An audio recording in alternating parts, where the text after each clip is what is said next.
una trucha de postre. Ahora de segundo una trucha. Pues yo de segundo una trucha. Calamor, amor. ¿Qué te toca? ¿Eh? ¿Vas a tocar la pata? No. ¿Seguro?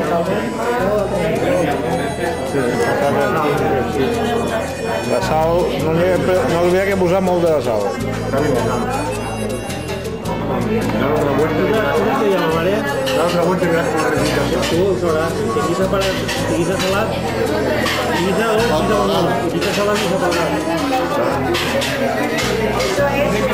Te espera un poco, no lo van a necesitar. Ah, però ara toca a mi.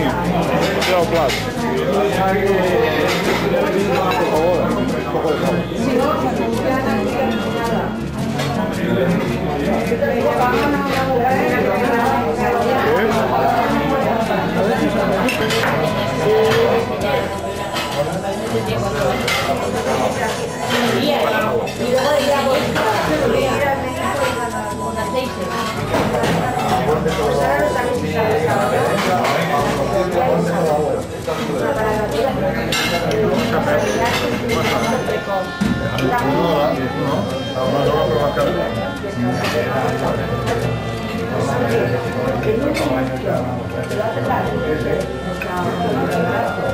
Le pregunta, ¿dónde robaste la pierna de cordero?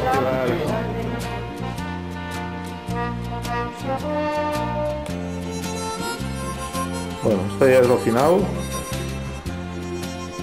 Ya es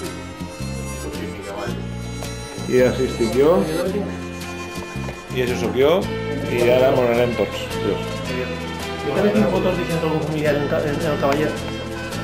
La versió personal. Mira dónde estoy ahí.